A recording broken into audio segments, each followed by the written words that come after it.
En la región occidental de China se encuentran algunos de los paisajes más inhóspitos imaginables. No hay pájaros en el cielo, ni hierba en la tierra. Alberga escarpadas cadenas montañosas y desiertos que se cuentan entre los mayores del mundo. Las temperaturas son muy altas y hay vientos y tormentas de arena. Sin embargo, a lo largo y ancho de esta tierra hostil, se pueden ver huellas de la humanidad desde el cielo. Contra todo pronóstico, los viajeros conquistaron esta vasta extensión, fundando ciudades en la arena, esculpiendo santuarios en las rocas y absorbiendo la energía de la naturaleza.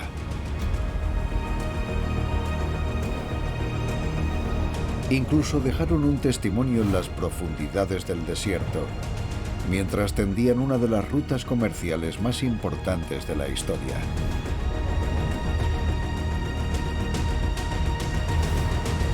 La ruta de la seda desde el aire.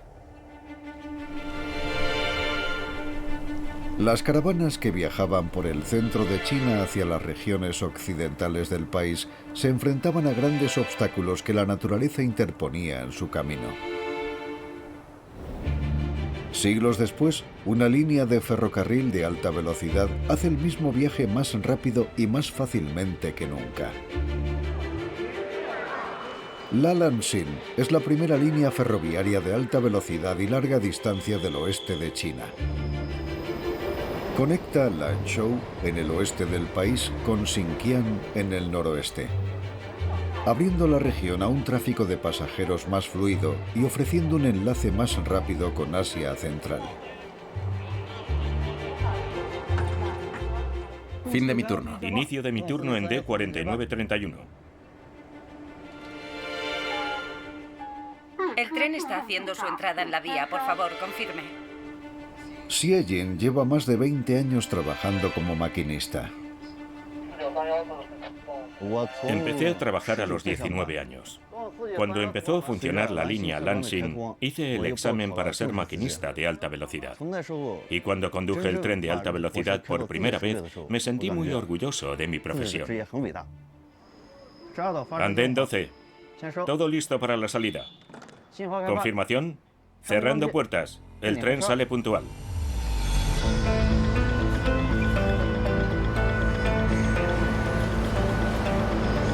En un trayecto de casi 2.000 kilómetros, la línea conecta 10 ciudades de varias provincias y regiones.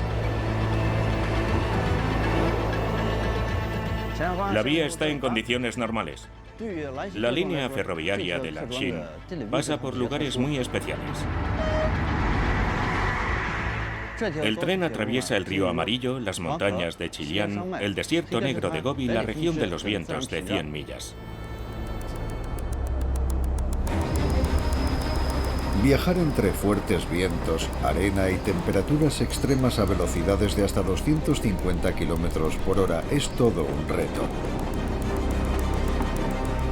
Pero los trenes están especialmente diseñados para resistir los embates de la naturaleza. Son resistentes al calor, al frío, al viento y a la arena, e incluso a los rayos UVA. Además, su especial suspensión los protege de vuelcos en caso de intensos vientos cruzados. Durante el viaje, necesito estar concentrado al 100%. El tren va a entrar en un túnel, confirme.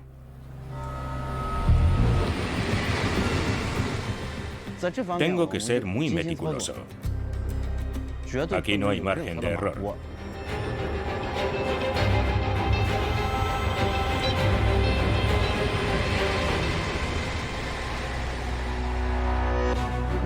Mientras el tren se desliza sin esfuerzo por el paisaje, es casi imposible imaginar cómo alguien podría haber recorrido esta distancia de otro modo. Y sin embargo, la línea sigue casi exactamente lo que fue una importante arteria de la ruta de la seda que atraviesa una extensión de tierra que se conoce como el Corredor de Hexi. El corredor de Hesse es un estrecho paso que se extiende a lo largo de más de 1000 kilómetros desde Lanzhou, pasando por las ciudades de Wuwei, Changye, Jiayuan y Dunhuan, creando una importante ruta a través de la provincia de Gansu hacia Xinjiang. A lo largo de millones de años, colisiones gigantescas entre placas tectónicas provocaron la elevación del suelo, creando un estrecho pasadizo encajado entre imponentes cadenas montañosas. El agua del deshielo que descendía por las escarpadas laderas alimentaba los terrenos que en el siglo II a.C. la dinastía Han transformó en importantes ciudades a lo largo de una ruta de conquista militar y comercio. Lo que ahora es un canal esencial para las infraestructuras, la energía y el turismo, fue antaño una sección clave de la ruta de la seda. De no existir, atravesar estas inhóspitas y agrestes tierras habría sido casi imposible. Sin embargo, llegar al corredor no era nada fácil. Los viajeros tenían que enfrentarse al duro clima y al traicionero terreno de la montaña de Busaolin. Su cima se eleva a más de 3.500 metros sobre el nivel del mar y guarda la entrada al corredor de Hesse.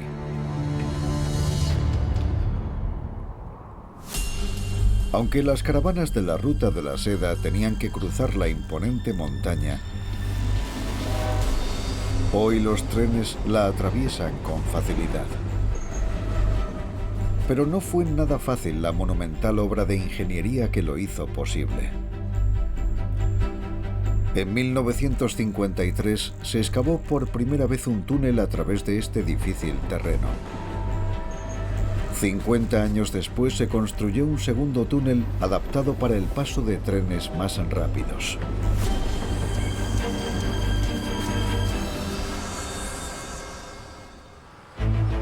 Pero con la introducción de nuevas líneas de alta velocidad es necesario un nuevo túnel. Debe atravesar una zona de roca especialmente débil. Es un proyecto arriesgado, pero importante. El túnel mejorará significativamente las conexiones de transporte y comercio entre el este y el oeste de China.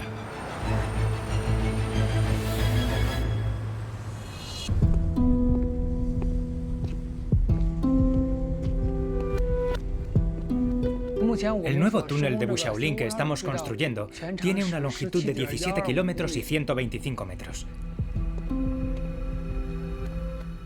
Las condiciones geológicas están siendo muy complicadas durante su perforación. El túnel debe atravesar capas de distintos tipos de roca. Lo llamamos el túnel del Museo Geológico. La textura de la roca cambia drásticamente cada 2 o 3 metros. ¿Ve? Si rascamos la roca, se deshace con mucha facilidad. Esta capa de roca no tiene fuerza. Además, el nuevo túnel pasará junto a varias fallas geológicas, lo que incrementa el riesgo de terremotos. Perforar un túnel bajo esta inestable roca requiere una delicada y experta manipulación. No podemos utilizar maquinaria a gran escala. Eso añade una dificultad importante al proceso de perforación.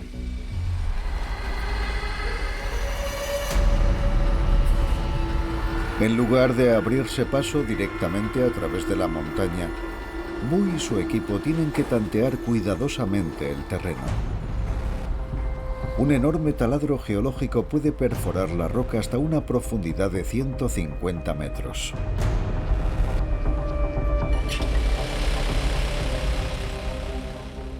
Se adapta a las condiciones de las capas rocosas. Si las rocas son duras, se ralentiza. Si son más blandas, se acelera ligeramente. Esto permite a los ingenieros saber el tipo de roca a la que se enfrentan en cada momento y las soluciones que deben aplicar. Esta capa de roca está formada por arenisca y esquisto. Este tipo de roca se desmorona con facilidad. El proceso de perforación de este túnel requiere un método de construcción especial para evitar los derrumbamientos. La parte superior del túnel se excava antes que la inferior. De esta forma se puede construir la bóveda del techo utilizando el escalón inferior como soporte provisional. Es un proceso lento. Solo podemos excavar de 2 a 3 metros al día. Y esta no es la única dificultad que tienen que superar los ingenieros para conquistar la poderosa montaña.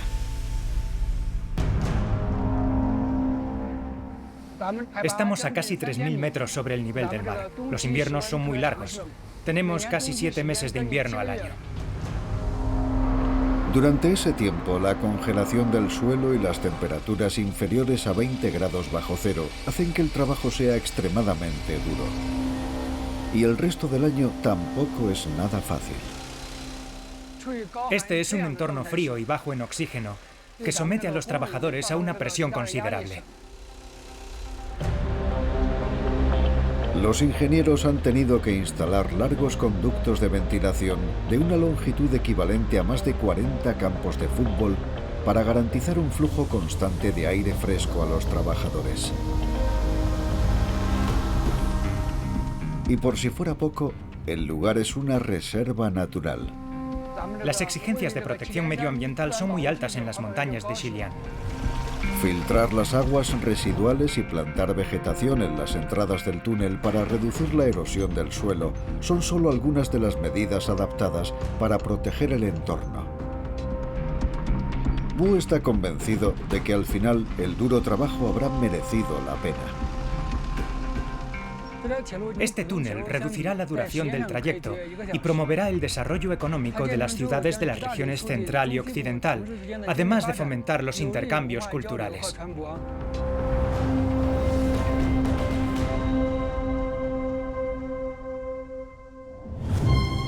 Una vez superada la montaña de Busaolin, los mercaderes descubrían un sorprendente espectáculo.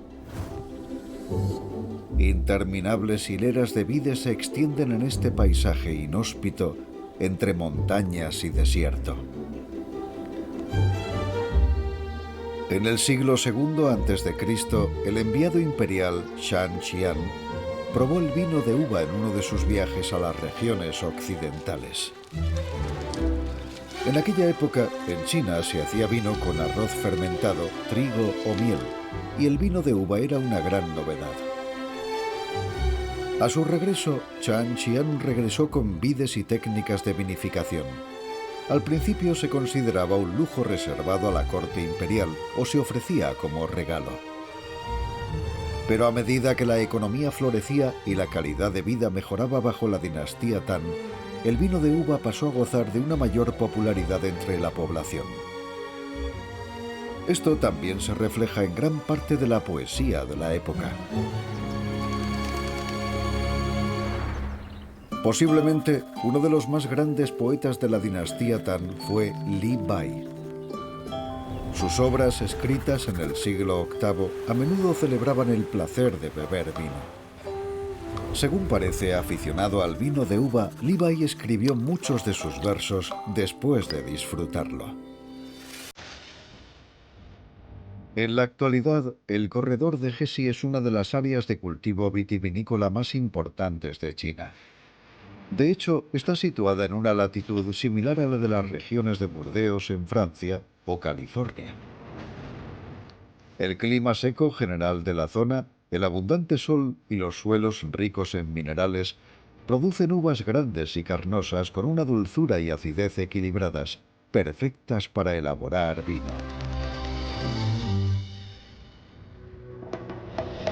Avanzando hacia el oeste desde Wuwei, los viajeros llegaban a Changye. Fundada bajo la dinastía Han, la ciudad debe su nombre a una antigua expresión que significa extender el brazo del país hacia el oeste. Su ubicación en el corazón del corredor de Hesi convirtió a Changye en uno de los puestos avanzados más importantes del oeste de China. Un lugar rodeado de espectaculares paisajes. Estas formaciones son los llamados relieves de Danxia. Se formaron entre los periodos secundario y terciario, lo que abarcaría desde hace unos 250 millones de años hasta hace 2,4 millones de años. Este fenómeno natural es el resultado de una combinación de diferentes procesos geológicos. Antes esto era una cuenca lacustre, donde los ríos y arroyos de las montañas cercanas arrastraban rocas. Estas rocas se fueron acumulando y los movimientos de la corteza terrestre y los desplazamientos tectónicos elevaron la zona. Durante ese proceso se formaron fallas. Las secciones transversales de estas estructuras erosionadas por el agua son los accidentes geográficos que vemos hoy. Las capas de roca son relativamente blandas. Debido a los efectos de la erosión del agua y el colapso gravitacional, este tipo de roca forma acantilados muy escarpados. Pero los relieves de Danxia no son la única maravilla geológica de Shanye.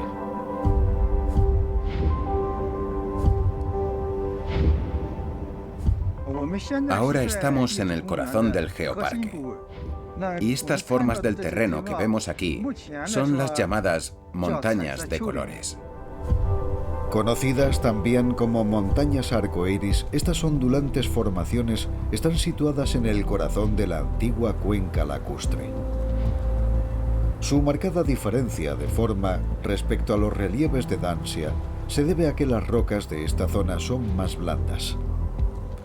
A medida que las capas de distintos minerales de la roca, como el hierro, el magnesio y el calcio, reaccionaban con el agua y el aire, desarrollaban los vivos colores que podemos ver hoy. El nivel del agua del lago variaba con los cambios del clima, formando estas coloridas franjas en el relieve. Es un paisaje único, o mejor dicho, son unas formaciones geológicas únicas. Aquí, en Shanye, las fuerzas de la naturaleza dejaron tras de sí una obra de arte natural visible desde las alturas.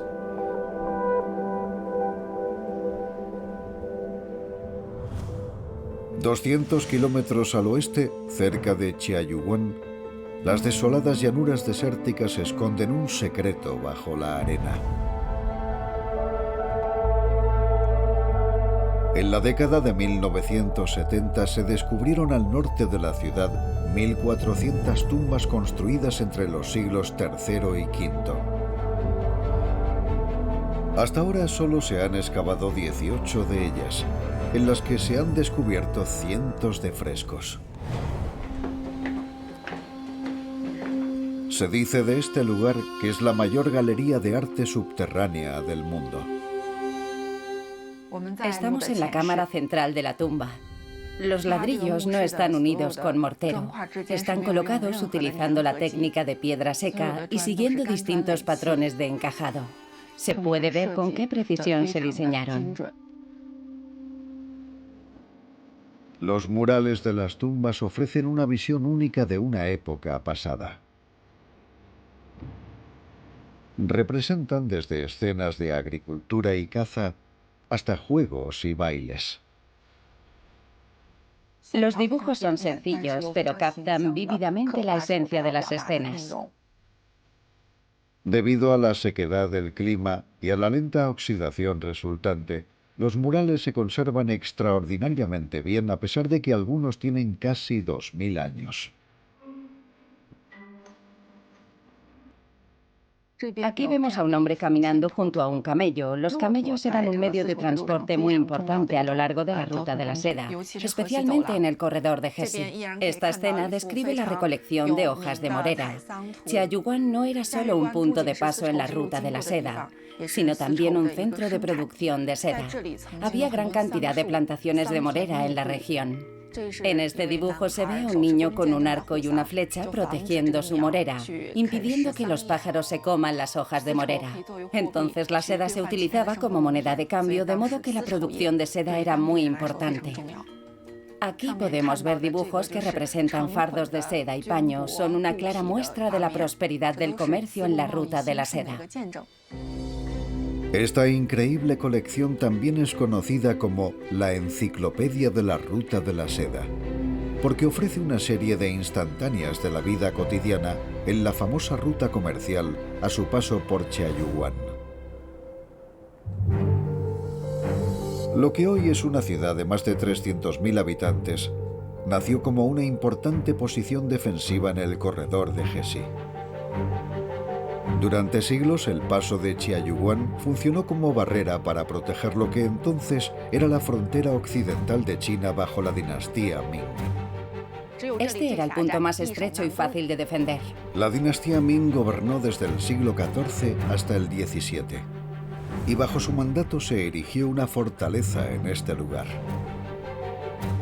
La construcción de la fortaleza comenzó en 1372. Se tardó más de 168 años en terminarla, en un proceso de 4 etapas. Hay 3 grandes torres construidas a lo largo de un eje que discurre de este a oeste. Sólidas murallas y un profundo foso rodean una superficie de casi 3 kilómetros cuadrados y medio. La fortaleza fue atacada en múltiples ocasiones, pero nunca ha caído.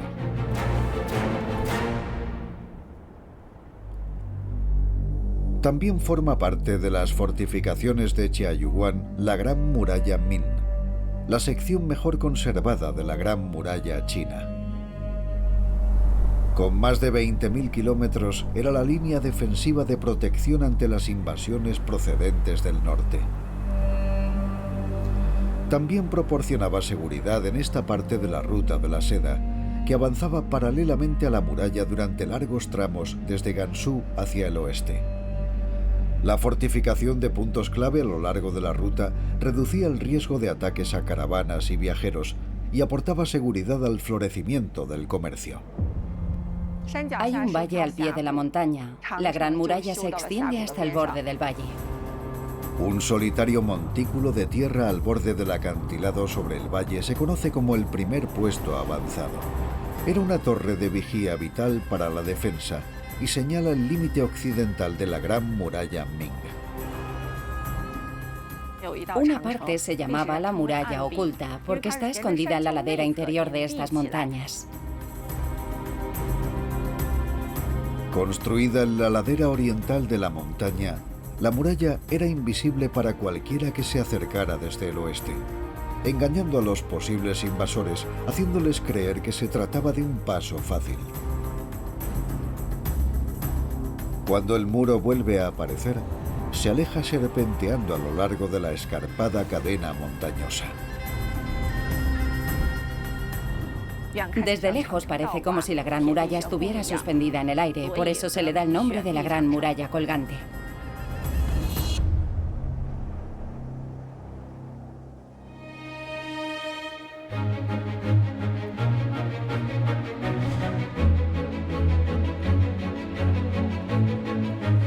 Fortificaciones como Chiaoyuan no solo proporcionaban protección, sino que también servían como importantes puntos de control aduanero en la Ruta de la Seda.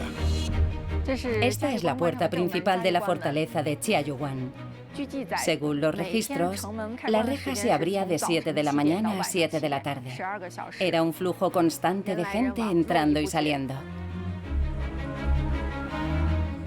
En aquella época, todos los funcionarios, civiles o comerciantes tenían que pasar por esta puerta.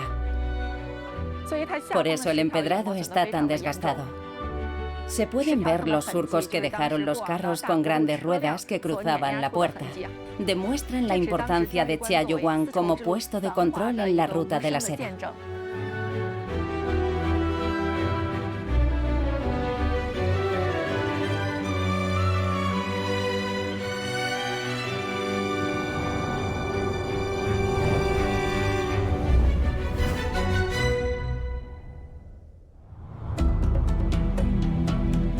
Cuando los mercaderes llegaban a la salida occidental del corredor de Hesi, se encontraban con Dunhuan.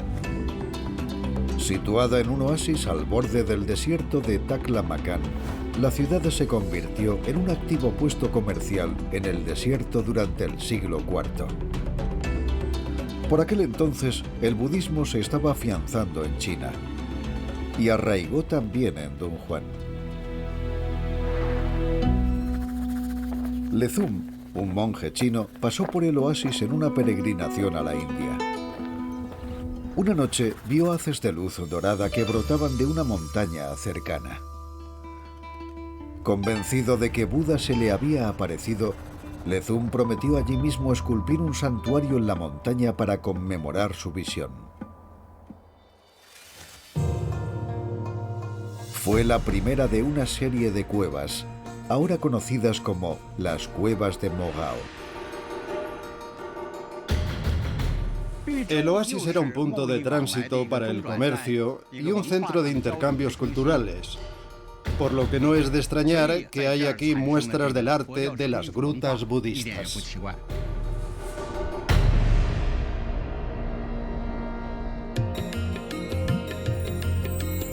Comerciantes, peregrinos y viajeros se detenían en la ciudad oasis para reponer provisiones, rezar por el viaje que tenían por delante o dar gracias por haber sobrevivido. Entre los siglos IV y XIV se excavaron más de 700 cuevas en la roca que servían de lugar de culto tanto a fieles como a peregrinos.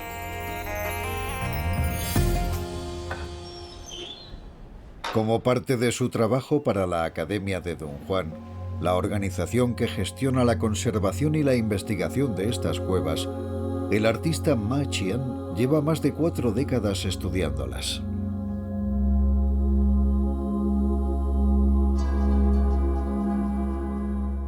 Esta cueva se excavó hace unos 1400 años.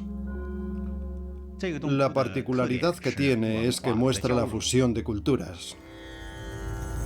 Contiene pinturas de la dinastía Han y elementos de las regiones occidentales, reflejo de los intercambios culturales entre Oriente y Occidente. Aquí se pueden ver algunos de los dioses hindúes. Ahí está Vasu. Y también Chandra. Teniendo en cuenta que es arte budista realizado dentro de las cuevas de Mogao, sus orígenes estarían en la India y en Afganistán, y habrían llegado aquí a través de la ruta de la seda. En muchas de las pinturas se utilizó un color azul elaborado con lapislázuli. El pigmento de lapislázuli era un producto especial que procedía de Afganistán. El lapislázuli es una roca de color azul intenso. Su nombre deriva de la palabra azul en persa. El lapislázuli es uno de los 7 tesoros del budismo. El azul es un color con una poderosa esencia y simbolismos religiosos. Es un símbolo del cielo. Los emperadores siempre llevaban joyas de lapislázuli azul. El color se mantiene vivo como recién pintado incluso después de 1400 años. Tiene el poder mágico de capturar visualmente el corazón de la gente. Los pigmentos importados y los diferentes estilos pictóricos de las cuevas ilustran vívidamente cómo la Ruta de la Seda fue un centro no solo económico, sino también de intercambio cultural y artístico.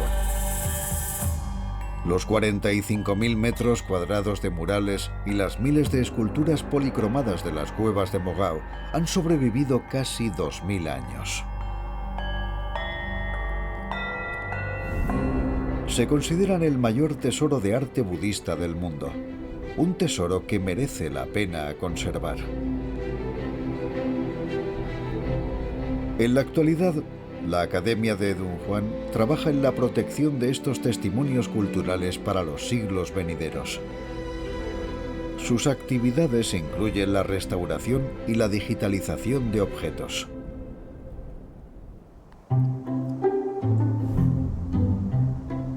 Otro elemento que hay que preservar es la habilidad con la que los pintores crearon los murales. El artista Du Yongwei está haciendo exactamente eso. Todas estas esculturas las hemos hecho mis alumnos y yo. Du dirige un taller dedicado a enseñar las antiguas técnicas utilizadas en las pinturas de las cuevas.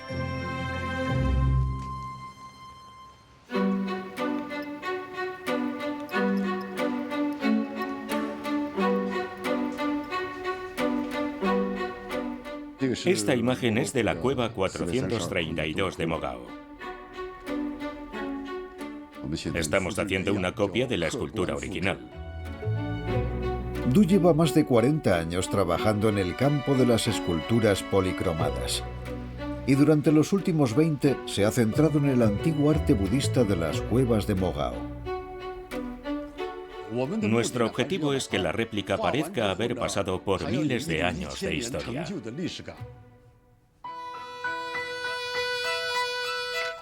Du muele rocas, conchas y distintos minerales para realizar las pinturas, como los artistas que crearon las cuevas de Mogao. Esta roca que tenemos aquí es lapislázuli. Originalmente se utilizaba para hacer joyas, pero más adelante empezó a usarse también como pigmento. El lapislázuli es muy raro por aquí. Según las investigaciones de los expertos, en la antigüedad, el lapislázuli se importaba desde Afganistán a través de la ruta de la seda. Al igual que el lapislázuli, otros pigmentos utilizados en las pinturas de las cuevas eran traídos por mercaderes a lo largo de la ruta comercial. En las cuevas de Mogao solo se utilizaron unos pocos pigmentos, pero unos pocos colores diferentes pueden combinarse para dar vitalidad y dinamismo a las pinturas. Hoy las cuevas y sus obras de arte son patrimonio de la humanidad por la UNESCO. Pero el ventoso entorno desértico y la afluencia de turistas están afectando al yacimiento. Se está deteriorando lentamente y los expertos temen que acabe desapareciendo para siempre. Por eso es tan importante encontrar formas de preservar su legado para el futuro. Si dejamos de practicar este arte, que tiene miles de años de historia, sería una pena. Por eso empecé a enseñar a alumnos hace 20 años. Y espero que ellos también sigan transmitiéndolo. Así, generación tras generación, el arte de las cuevas de Mogao podrá seguir vivo.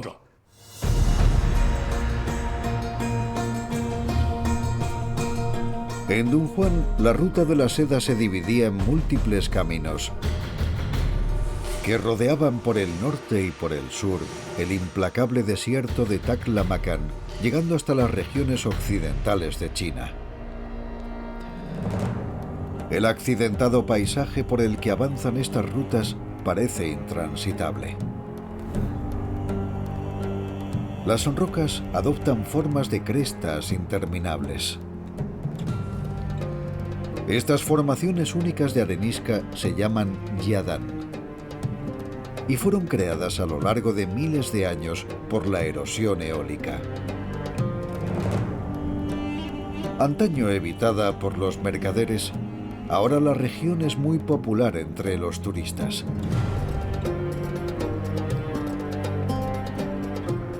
Pero no es menos peligroso hoy de lo que era entonces.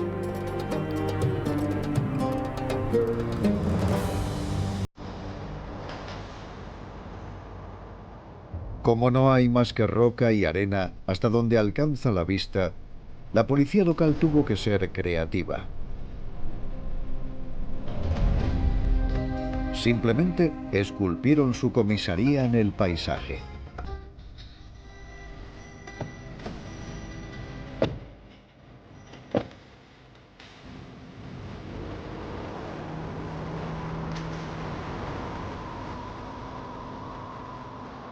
Estoy muy orgulloso de trabajar aquí. Nacido y criado en Dunhuang, Wei lleva 7 años trabajando en este inusual entorno. Ahora se me considera una de las personas más veteranas de la comisaría, así que estoy muy familiarizado con esta zona.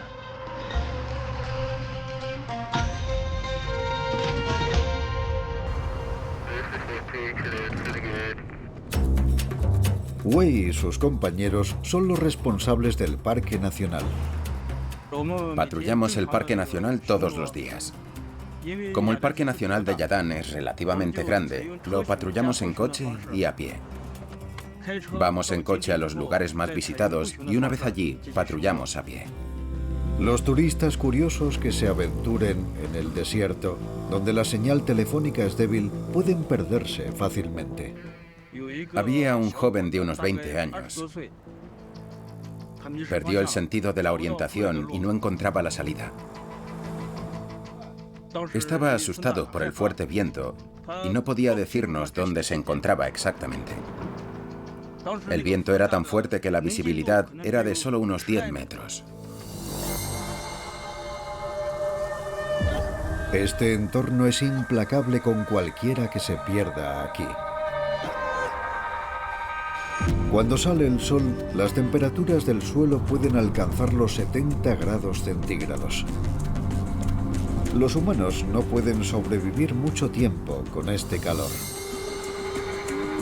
Cualquier rescate se convierte en una carrera contrarreloj para Wei y sus compañeros. Reunimos personal y recursos para emprender la búsqueda. Estuvimos buscando casi 3 horas. Pero al final encontramos al turista perdido.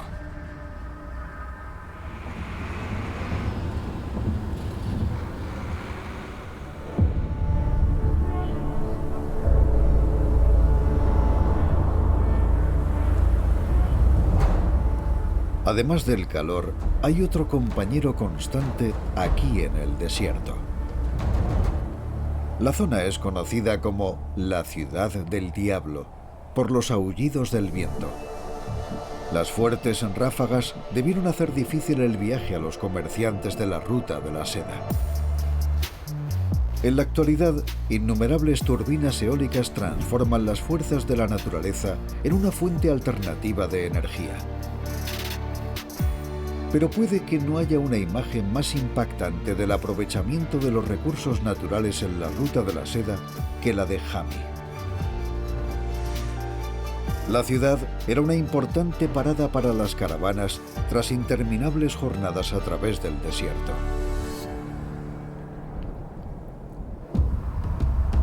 Situada al borde del desierto de Gobi, en Hami la luz solar es abundante. Y se le da un buen uso.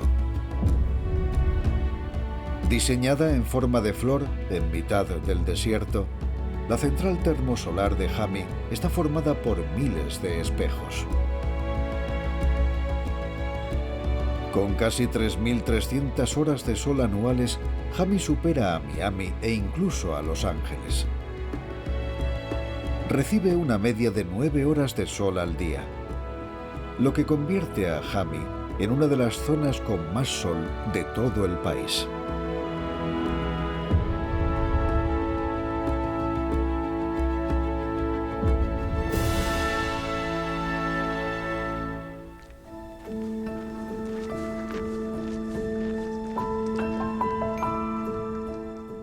Este espejo no está hecho de cristal normal.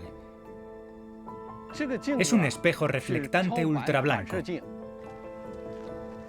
Los espejos normales tienen una reflectividad del 70%, pero nuestros espejos reflectantes ultrablancos tienen una reflectividad de hasta el 95%. Estos espejos se llaman heliostatos. En la central hay más de 14.000.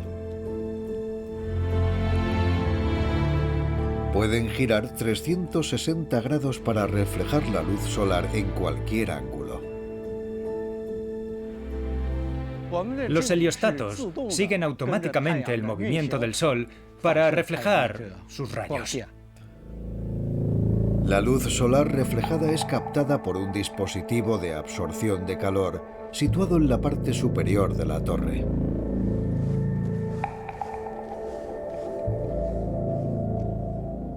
La sección negra de la torre es el receptor que absorbe el calor.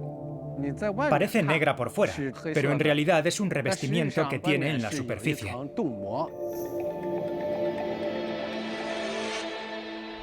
Cuando absorbe calor, se convierte en un cilindro brillante.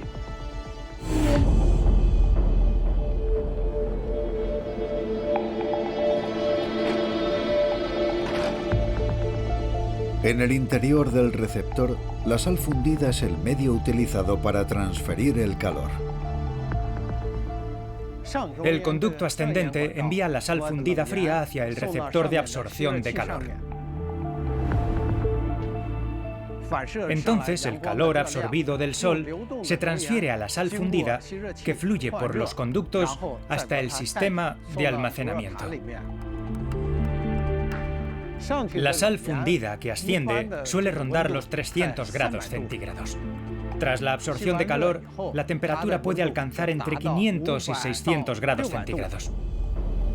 El calor almacenado debe transformarse en electricidad. De ello se encarga un generador de turbinas de vapor. La máquina utiliza el calor de la sal fundida para producir vapor, que a su vez impulsa la rotación del generador. La rotación de las turbinas genera electricidad y entonces esa electricidad se envía a la red eléctrica. El generador es el corazón del proceso, ya que transforma el calor en energía mecánica y luego en energía eléctrica. Esta es la sala de control de nuestra central térmica. Desde aquí se controlan los heliostatos, el sistema de intercambio y almacenamiento de calor y el sistema de generación de energía. Es el equivalente al cerebro de toda la central. Todos los heliostatos se controlan automáticamente. Desde aquí nos limitamos a supervisarlos. La central de Hami almacena la energía generada, por lo que es menos dependiente de las condiciones meteorológicas para mantener una producción constante. Es la primera central de este tipo de Xinjiang y un proyecto piloto que combina tecnología china y europea. Colaboramos con empresas de España y Alemania que disponen de la mejor tecnología de energía solar térmica. Más de 30 ingenieros y expertos internacionales trabajaron con nosotros durante la construcción. La central continúa con el intercambio de conocimientos como en la antigüedad a lo largo de la ruta de la seda. Se espera que suministre energía a más de 300.000 personas, ahorrando casi 1 tonelada de dióxido de carbono por persona y año.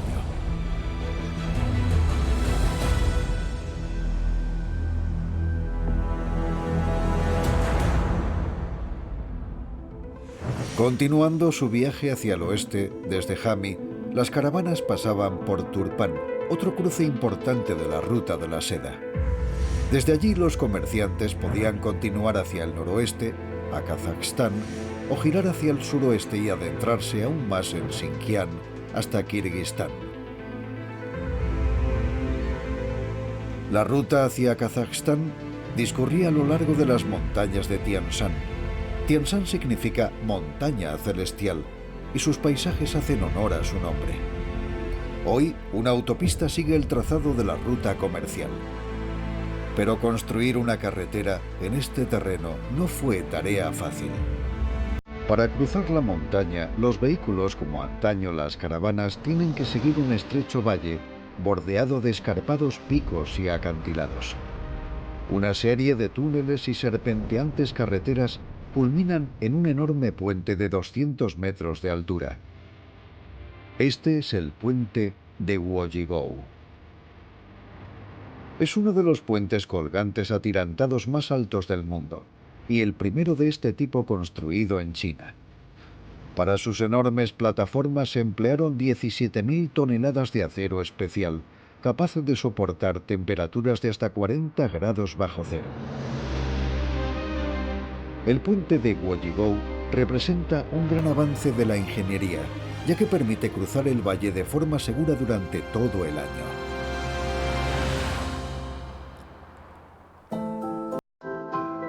Sobre el valle se extiende la Provenza de China.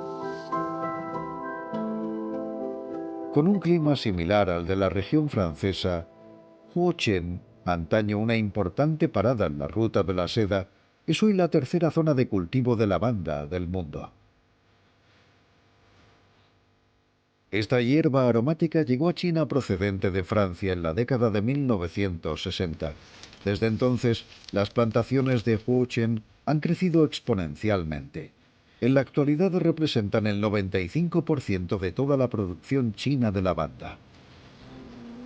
Alabada por sus propiedades curativas, la planta púrpura ha sido una de las fragancias más populares en todo el mundo durante siglos. Al igual que las especias de la ruta de la seda, los cultivos de lavanda se comercializan en toda China y en el resto del mundo en forma de aceites esenciales y perfumes.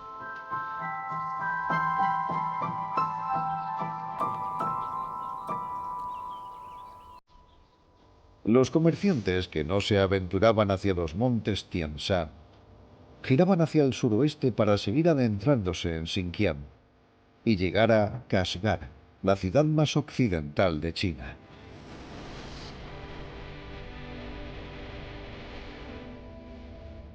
Kashgar es una de las ciudades pobladas sin interrupción más antiguas del mundo y un oasis comercial vital en la ruta de la seda.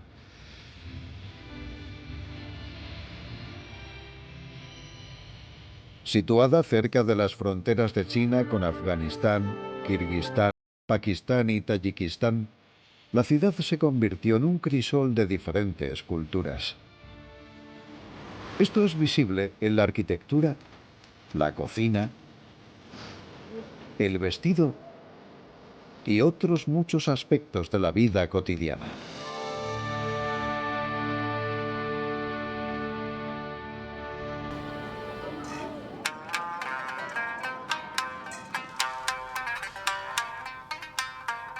Mi familia lleva 5 generaciones fabricando instrumentos musicales tradicionales uigures. El pueblo uigur es un grupo étnico con una rica tradición musical. Somos un pueblo al que le encanta socializar y que sabe cantar y bailar bien. Por eso tenemos una amplia gama de instrumentos musicales y el oficio de fabricarlos. Todos los instrumentos de Ma'ima'timin están hechos a mano. Se puede tardar entre 3 días y más de un mes en fabricar uno de ellos. El principal instrumento uigur y el más utilizado es el dutar. El nombre dutar procede del persa y significa 2 cuerdas. Las formas originales de estos instrumentos procedían principalmente de Asia Central o de Persia. Nuestros predecesores conservaron en parte la forma original, pero también introdujeron algunos cambios. Por tanto, no podemos decir que estos instrumentos sean totalmente uigures o que sean totalmente persas. Los instrumentos uigures como el dutar son un testimonio viviente del encuentro de los pueblos a lo largo de la ruta de la seda. Y Ma'ima'timin espera que estas interacciones multiculturales continúen. Tengo la idea de que estaría bien que tuviéramos más intercambios con Europa, Estados Unidos, Asia Central y otros lugares de instrumentos musicales. Podríamos aprender su música y ellos la nuestra. En Kashgar, el flujo de mercaderes dejó otra huella que ha pervivido en la ciudad.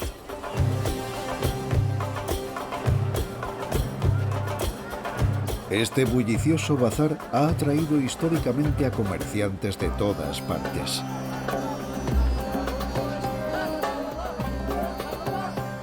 Ya en el siglo II, el pionero de la ruta de la seda, Chan Xian, ya observó en sus diarios lo próspero y vital que era el mercado de la ciudad y la deslumbrante variedad de productos que se ofrecían a la venta. Hoy sigue atrayendo a comerciantes de los países vecinos que vienen a vender sus mercaderías. El mercado de ganado de la ciudad en particular tiene fama de ser uno de los más grandes y activos de la región.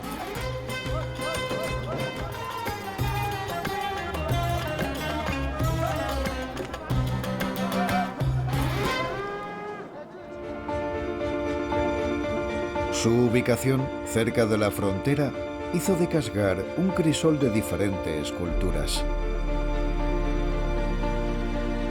Esto también significaba que la ciudad era una de las últimas paradas de los comerciantes de la ruta de la seda en China. Continuando su viaje hacia el oeste, dejaban atrás este vasto país y atravesaban Asia Central antes de dirigirse a Europa. Arquitectura, paisajes, lenguas y costumbres culturales serían drásticamente diferentes de lo que conocían los comerciantes chinos. La exposición a estas nuevas experiencias es parte de lo que definió la ruta de la seda.